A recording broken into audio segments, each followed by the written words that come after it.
I didn't fail to lose weight because I didn't care. I failed because I kept making the same mistakes over and over again. And some of them stopped my progress completely. Looking back, if I could go back and change anything, these are the 10 biggest mistakes that I made I would not make again. The first weight loss mistake I made was eating too little. When I first started losing weight, I believed that you needed to eat fewer calories in order to be successful at losing weight. So as I started my diets, I would cut my calories lower and lower. The problem is I would start getting hungrier, I would have lower energy, and it wouldn't really move the scale. I mean, the scale would drop for a minute, but then the scale would stable out as my body adjusted to fewer calories. What I learned, you have to eat plenty of food, and it's what kinds of foods you eat that make the difference. So when I switched over to eating healthy, nutritious, whole foods, eating lots of food, and eating until I was full at every meal, that's when I really started seeing results for the weight loss. By eating plenty of food every day, it was easy to stick to the diet because I wasn't hungry a lot, so I wasn't always looking for foods and I wasn't craving foods. So by making sure that I ate enough protein and ate enough dietary fat and ate plenty of fruits and vegetables at times, I was able to stick to my diet very easily and really learn a new way of eating rather than being on a diet.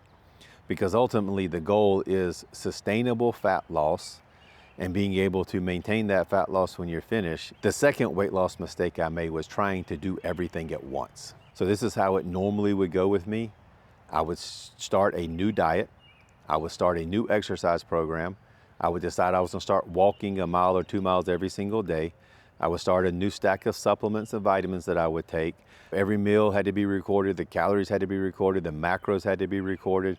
Everything had to be done perfectly. There was no room for mistakes. So I had to make sure that I was always doing exactly what was on the plan. This turned into be a huge mistake because it was too much of a change too fast. And that inevitably led me to burning out and feeling overwhelmed. There was so much to do, so much to remember to do, that I got tired of doing it and burned out of doing it. So when I started losing weight this time, what I changed was I focused on just a few key habits first. I simply decided that I was going to eat 3 meals a day. The meals were going to be whole foods, no processed food, and no snacking between meals. Once I decided on that, then the weight loss process became easy. I was able to lose weight.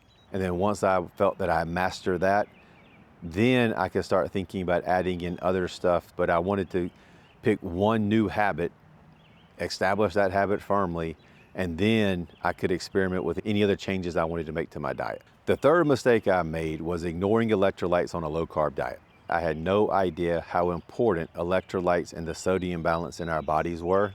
And because I didn't realize this, I ended up with lots of headaches, I had dizziness, I was feeling run down, feeling terrible. And at some point in time, it made me think the diet might not be working or that I wasn't doing the diet right, and I was tempted to try to change things up. What I ended up learning how important electrolytes are, and once I made sure that I had adequate electrolytes and adequate sodium in my diet every day, my headaches went away, my dizziness went away, I was feeling very energized, there was no fatigue left. Not understanding the importance of electrolytes at the beginning made me go through a week and a half of suffering that I didn't have to go through. Once I realized this and started adding plenty of salt to my food and adding an electrolyte drink every day, I felt much better. And one thing that I learned from this is sometimes the solution to problems are much simpler than I think they are. That I could have gone off down 25 different rabbit holes trying to figure out why I was having headaches, and the solution was simply drink an electrolyte drink and add more salt. The fourth weight loss mistake I've made before is focusing on exercise first. Most of our results are going to come from the food that we eat, not from our exercise. So the idea of trying to outwork a bad diet is never going to be successful. Thinking that I could eat close to my diet, I could have some cheat items, I could eat off plan a couple, 3, 4 times a week, and then I can just go to the gym and jump on the treadmill or lift weights or bike, and that would negate the effects of the bad stuff I was eating, was very wrong. Yes, the exercise was burning calories, but I wasn't burning anywhere close to the number of calories that I was eating by eating junk food. The biggest thing is to get nutrition fixed first, since that's where the majority of results come from. What that looked like for me on this one was the first probably 2 months of my diet this time, I did not do any exercise at all. I focused on nutrition and nutrition only. And then after about 2 months on the diet, then I started adding in a daily walk. And I worked my way up from a short daily walk to a longer daily walk to a walk in the morning and weight room in the afternoon. The fifth weight loss mistake I made was not planning ahead.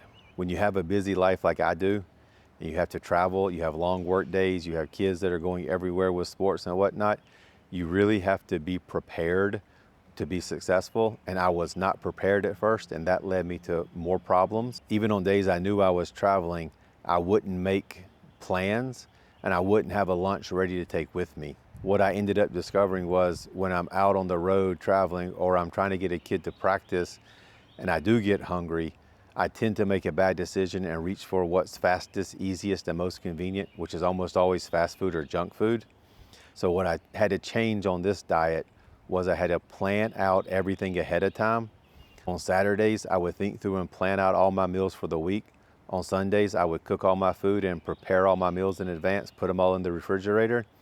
And then during the week, I didn't have to think about what to eat. And then when I came home, dinner was already ready. So even if I had 5 minutes to grab my son and take him to practice, it was very easy to simply grab a meal out of the fridge and take it with me. Preparation is always going to beat trying to white knuckle your way through a day.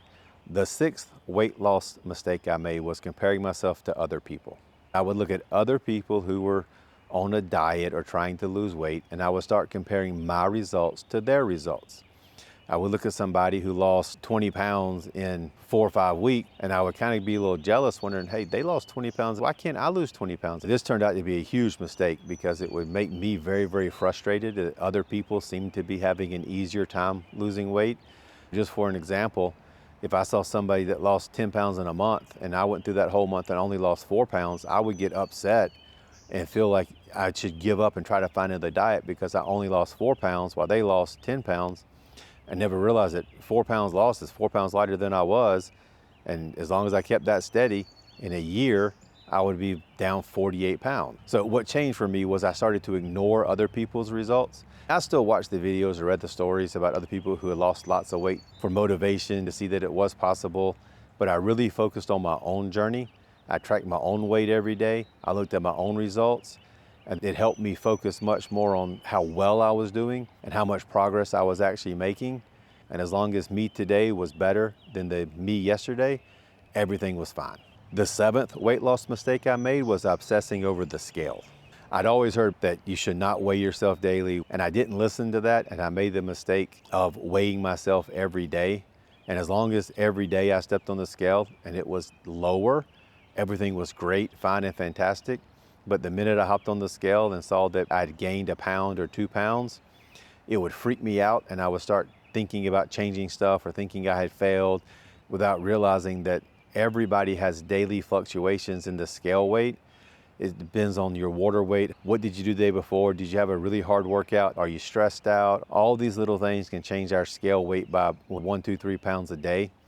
And trying to focus on those little small changes was a huge mistake because it let these little temporary changes in my weight affect the decisions I was making for long-term success. I've got a diet plan, the plan's working, everything's doing just perfect. I see the scale bump up a couple pounds and I start changing the plan. What I learned is even if I weigh myself every day, I'm looking at the trend of my weight loss, not a single weigh-in. And as long as the trend line is down, that was all I was concerned about. The eighth weight loss mistake I made was letting one bad meal become a bad week. We are all human. We are all going to make mistakes from time to time. I would stick to a diet plan really well, and then I would have one meal that was off plan. It was only one mistake, and I would start feeling guilty about it.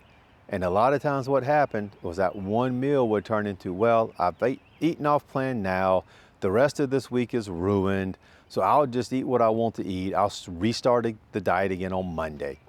And that became a huge mistake for me because I was basically giving myself permission to eat really badly for the next 2, 3, or 4 days, undoing all the work I had done the previous days or weeks. The idea of I'll restart on Monday is a killer to any sort of diet. The big issue here was this turned one small mistake into many mistakes. So what I changed this time was if I did have a bad meal, the very next meal I was back on track, eating according to the plan. What I learned from this is never make the same mistake twice. And it's what I kind of developed my 2-day rule from. We're all gonna make a mistake. You can have a bad day. That's okay, that's human. You cannot have 2 bad days, that's a habit. The 9th weight loss mistake I made was making the plan too hard. When I was trying diet plans, I would try to make the plans too complicated, and this always led to more problems. So what I would decide is I had to have 6 meals a day.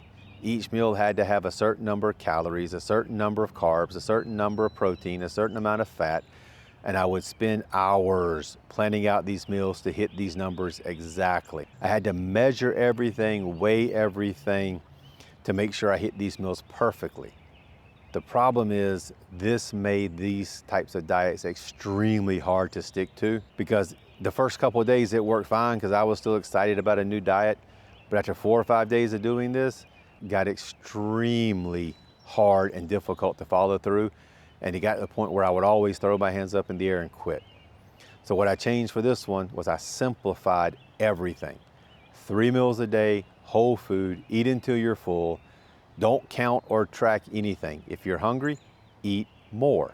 If you're not hungry, eat a little bit less. Simple beats perfect every single time. The 10th weight loss mistake I made was chasing the next shiny object. Looking back at my past diet history, I've done cyclic low carb diets, I've done low carb diets, I've done keto, I've done juice fast, I've done all kinds of different diets. I would pick a diet and say, I'm gonna go on the keto diet, and I would stick to it for 1 or 2 or 3 weeks. I would say, oh, I think that one's better. So I would stop keto and move to the cyclic low carb diet. I would stick to that to 2 or 3 weeks and go, oh, maybe if I went on a juice fast for 2 weeks, that would really help. I would switch to a new plan looking for the perfect plan because it was new, or I would switch to a new plan whenever my progress stalled. This was a big mistake because I never stayed consistent on anything long enough to get real results. A lot of those diets would have worked, and it worked very well if I had stuck to them long term. The only thing that was consistent about me was I was consistently starting over and consistently starting new plans. So what changed this time was I committed to one plan and one plan only. I did my 30-day reset. After that 30 days of sticking to it, it was doing so well, I did it for another 30 days. I made a few modifications to it to better suit me, and then I made the commitment to stick to it. I stuck to that for over a year and a half, and it helped me lose over 100 pounds. Most weight loss mistakes are not dramatic mistakes. They're simply small decisions repeated over and over again. The good news is all of these mistakes can be fixed, and many of the lessons I've learned that helped me lose over 110 pounds came from getting things wrong at first. Listen, if you're struggling and want some help, check out my free Skool community. That's where I post additional content, answer questions, help people stay on track. I'll put the link below in the description. As always, thank you for watching the video. Stay strong.